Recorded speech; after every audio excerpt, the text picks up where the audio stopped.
Buka.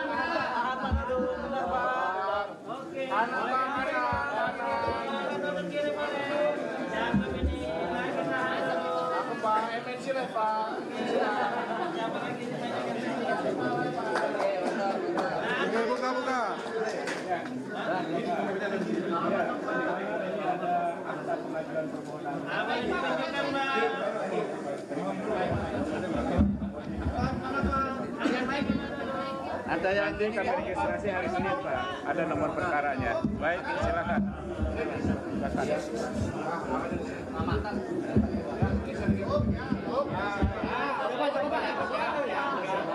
Pegang. Aku.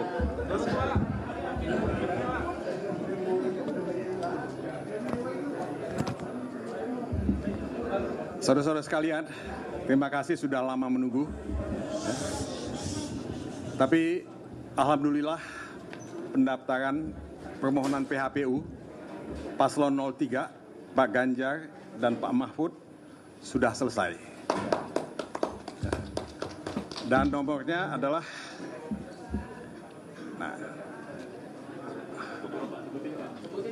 ya saya sebutkan ya. Enggak sebutin nomornya. Nomornya adalah 02 ya. Kemudian Des 03 garis miring AP3 Des Pres ya. Garis miring PAN titik MK kemudian garis miring 03 dan garis miring 2024. Jelas ya? Oke, makasih. Saudara-saudara sekalian, saya hanya ingin menyampaikan terima kasih kepada teman-teman di Mahkamah Konstitusi yang sudah menerima pendaftaran yang kami lakukan pada hari ini.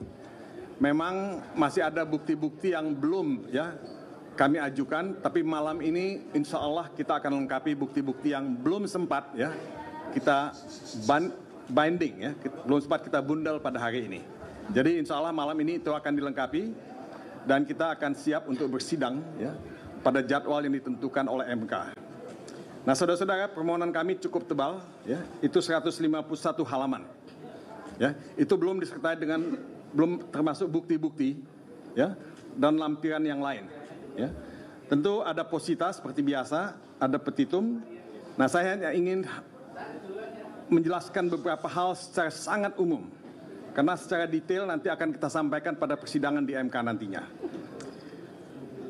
Pada intinya, seperti juga sudah diungkapkan di media, kami meminta diskualifikasi kepada pasangan paslon 02 yang menurut hemat kami ya telah didaftarkan dengan melanggar ketentuan hukum ya dan etika.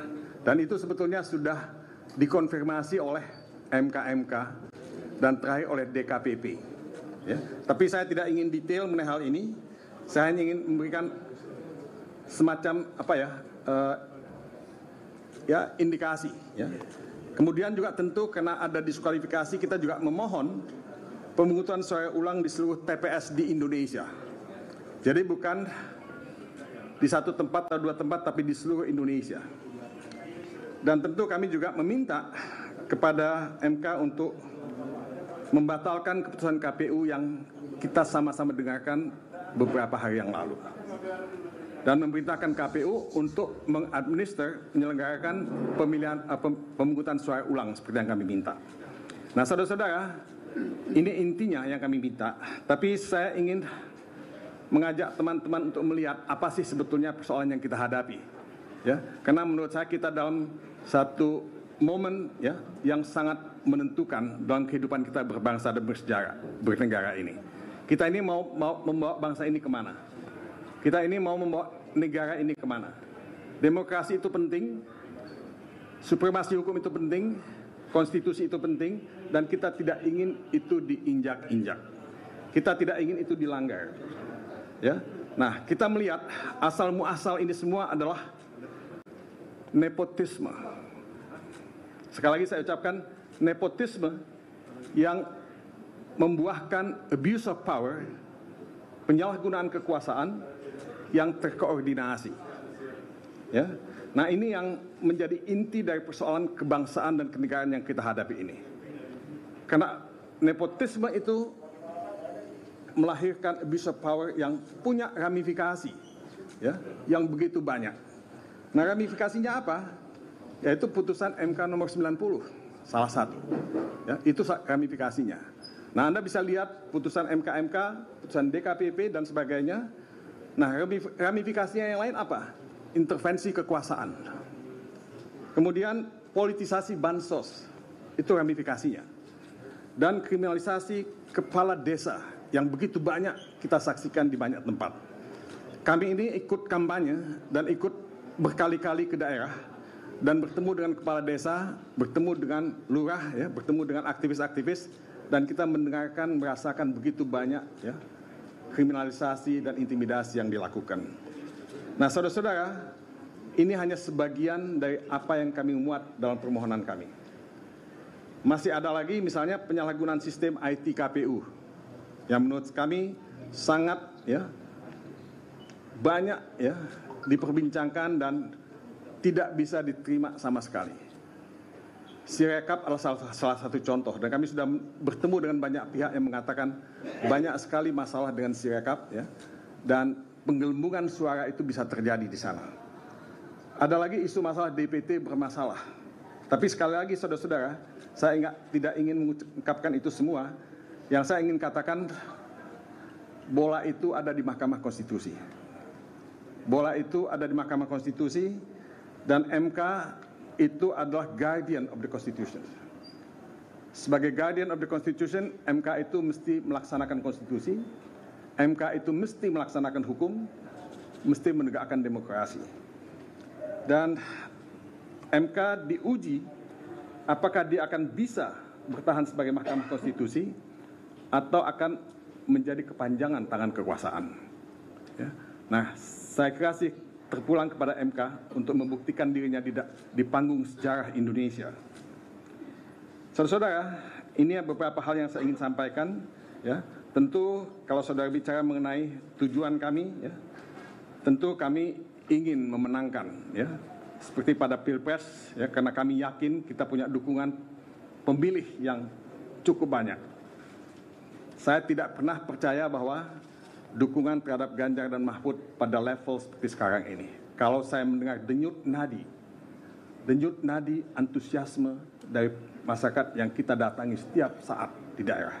Tapi saya tidak ingin, ya, mengungkapkan, ya, banyak hal, karena buat saya, bagi mereka yang datang ikut kampanye, itu obvious mereka akan merasakan denyut nadi itu. Jadi ini yang akan kita bawa ke MK. Tapi sekali lagi persoalannya saudara-saudara, ini tidak semata-mata soal Ganjar dan Mahfud. This is not a matter of winning or losing. Winning is important, ya. Losing, we are willing to lose kalau itu fair, kalau itu adil. Karena asas pemilihan umum kita itu kan langsung, umum, bebas, rahasia, jujur, dan adil. We don't want to lose kalau itu tidak adil dan tidak fair. Ya. Jadi saudara-saudara, buat kami pertaruhan yang paling besar dari apa yang kita lakukan di MK ini adalah bagaimana kita menyelamatkan demokrasi, bagaimana kita menyelamatkan masa depan negeri ini, bagaimana kita menyelamatkan Indonesia. Ini yang kita ingin lakukan. Karena semua kalian masih muda-muda, ya, kalian punya masa depan. Dan apakah kalian mau punya masa depan yang tidak demokratis? Menurut saya enggak. Apakah kalian mau punya masa depan yang tidak, ya, ada supremasi hukumnya? Juga tidak. Jadi tantangan kita bersama-sama adalah membangun Indonesia yang lebih baik buat anak cucu kita. Mungkin saya berhenti sampai di sini. Kita akan berjumpa di pengadilan. Tapi sebelum saya menerima tanya jawab dari Anda, mungkin ada yang lain yang ingin menyampaikan. Cukup pertama. Cukup. Pak Astom. Oke, kalau gitu kalau ada pertanyaan 1, 2, 3, ya. Setelah itu kita akan buka puasa nih. Tapi nggak apa-apa, 1 atau 2. Silakan. Udah cukup ya? Oke, makasih ya. Makasih.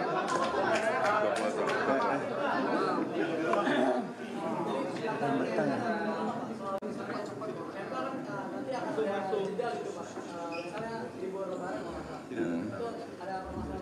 Saya kasih nggak ada masalah. Memang sudah ada jadwalnya pada MK ya.